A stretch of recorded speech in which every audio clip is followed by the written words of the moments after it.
In the top stories, parliamentarians debate extending state of emergency in National Assembly. St. Lucia Prime Minister says election date call is his prerogative, and more bodies pulled from rubble of collapsed Florida building.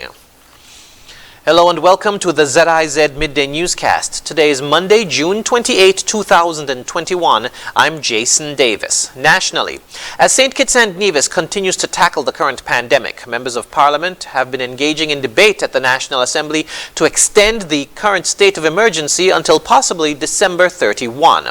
The resolution of extension was moved by MP for constituency number 7, Prime Minister Dr. the Honorable Timothy Harris, and was seconded by MP for Nevis 9, Premier of Nevis, the Honorable Mark Brantley. The current state of emergency elapses on July 6, and the extension will come into effect the following day.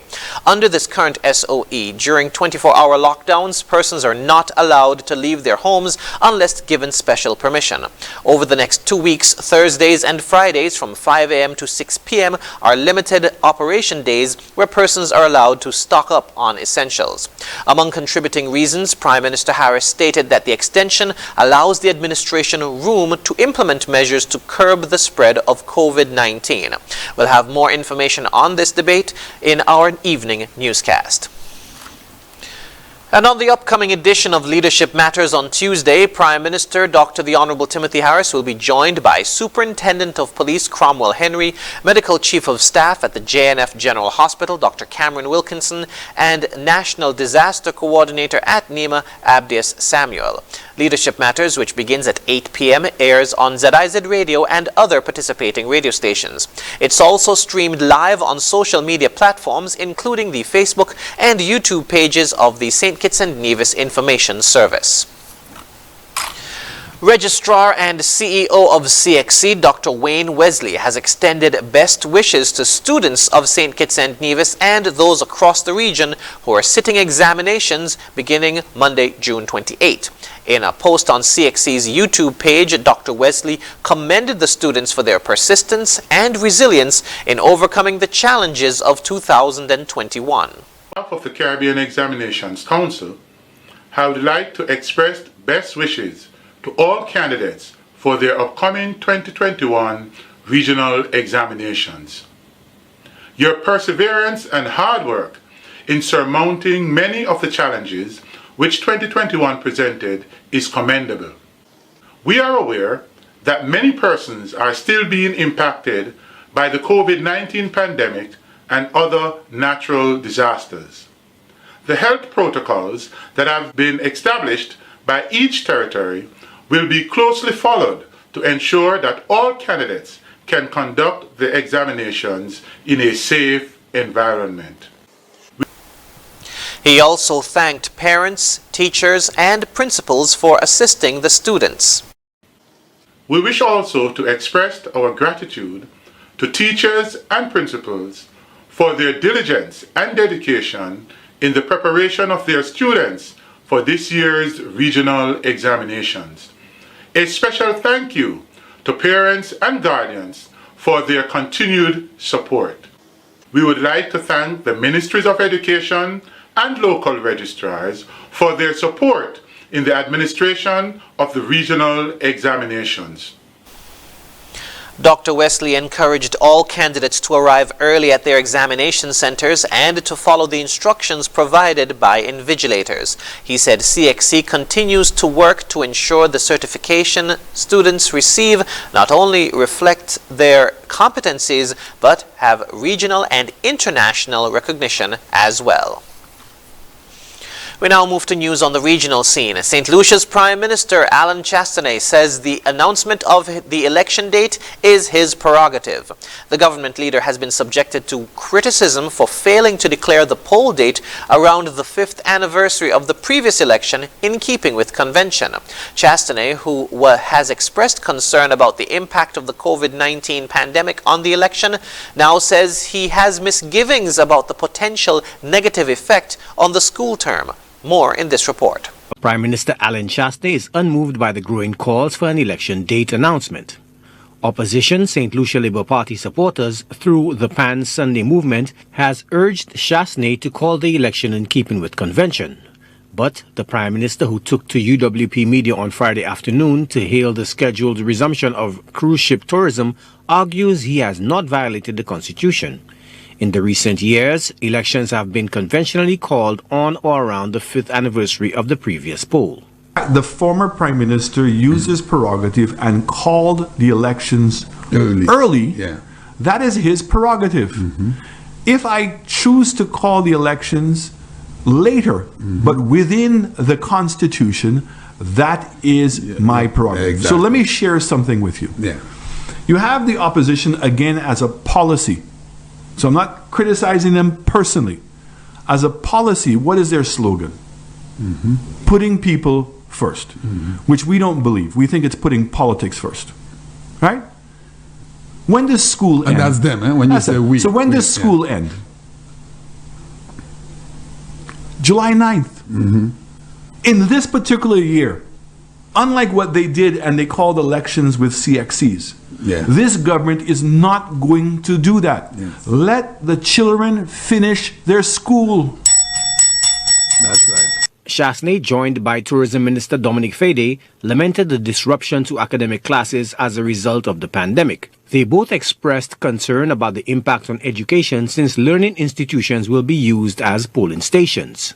They've been robbed so much for the pandemic Exactly. already. I mean, look how much time they have lost, and still they are not getting enough face-to-face time. Yeah. So you I want, mean, and 2 days a week, 3 days a week, Yes. the other week, That's it right. really is half the time. So And if you the have average child is getting 2.5 weeks. So because of politics, we can't just go and just disrupt someone's education. And mirror this isn't because fair. of It's very, very COVID. tough. And because of COVID, the schools that we would be using for the elections, which we do use schools, we would have to shut the school down for a week. Exactly. So you would have to go in and sanitize the school from the kids, then have elections, and after the elections, then sanitize the school again before you. So it's going to take you a week. Yes. Come on, that makes sense. Doesn't make any sense. Okay, so I want solutions to know we will have elections.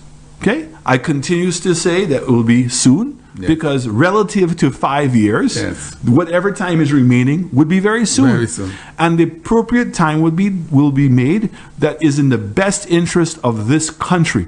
The Prime Minister and the ruling United Workers' Party administration continue to question the capacity of the opposition St. Lucia Labour Party to lead the nation, citing what they claim is a lack of coherent policy and vision.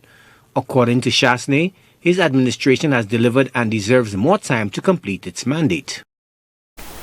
Still on the regional scene, even as the super contagious Delta COVID-19 variant continues to create havoc in more than 80 countries globally, local health authorities in Guyana have still not restricted travel to the country from any of the regions affected by the disease. Health Minister Dr. Frank Anthony has instead called for more persons to get vaccinated to limit their chances of becoming infected. Tamika Rodney of HGP News has the details. The Delta variant of the SARS-CoV-2 virus, which originated in India, is now considered the most dominant form of the virus in various parts of the world, including the United Kingdom. In the United States, at least 10% of the new cases have been confirmed to be the Delta variant. The variant is more transmissible than other circulating mutations of the virus and has been attributed to a higher risk of hospitalization and death. It has also been linked to more severe symptoms, including stomach pain, nausea, vomiting, hearing loss, and joint pain. As part of effectively managing the variant, the affected countries and those at risk have implemented travel restrictions to and from regions that have confirmed cases of the Delta variant. In Guyana's case, no additional measures will be taken to limit the chances of the variant being imported into the country. Health Minister Dr. Frank Anthony said during his daily COVID-19 update on Friday that the existing entry protocols at the ports of entry, which mandate incoming passengers to present a negative PCR COVID-19 test upon arrival, will be maintained. He informed that a new variant can be detected in Guyana. So far, the test kits that we have would be able to detect this particular variant. The minister further highlighted that based on recent studies, the COVID-19 vaccines have been proven to offer protection against severe forms of the disease, including the Delta variant. In all the countries where they've seen this variant circulating, there have been a big push to get people vaccinated.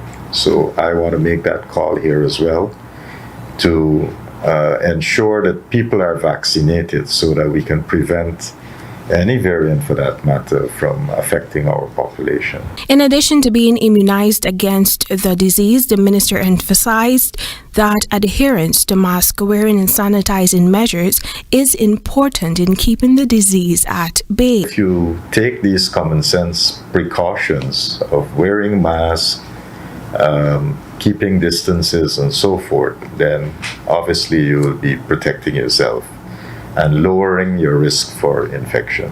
As of Thursday, the first dose vaccination rate in Guyana had moved to 230,486, or 47.3% of the adult population. Those who have been fully immunized account for 21.5%, or 104,605 of the eligible adults. Tamika Rodney reporting for the HGP Nightly News. Internationally, the death toll from the collapse of the Surfside Tower in Florida 3 days ago has risen to 9. More than 150 people are still unaccounted for. Rescue workers recovered 4 more bodies from the debris on Sunday. Al Jazeera's John Hendren reports. With a rising death toll and dwindling hopes of finding survivors in the Surfside building collapse, rescue workers have been battling rain, fire, and the clock. As rescuers rummage through tons of rubble from above and beneath, a structural engineer tells Al Jazeera the collapse seems to have started in the building's foundation and the sinking landfill it was built on. That might be something to do with the foundation settlement. That might be something to do with some of the columns that might be deteriorated over time. Remember, this building is very close to the shoreline. And when you have structures, especially concrete structures, very close to shoreline, they are exposed to salty seawater. That kind of accelerates the deterioration of the concrete. Search and rescue teams cut a deep trench through pancaked concrete and mangled metal and made a grim discovery. We've continued all night to build that trench. And as a result of that, we were able to recover 4 additional bodies in the rubble, as well as additional human remains.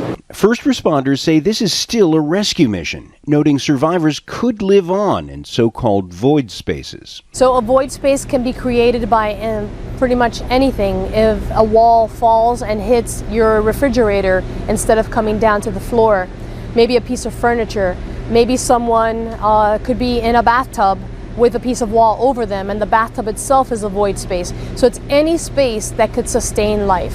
Family members are donating DNA to identify those lost in the Champlain Towers south, but the search has been hampered by fire and rain.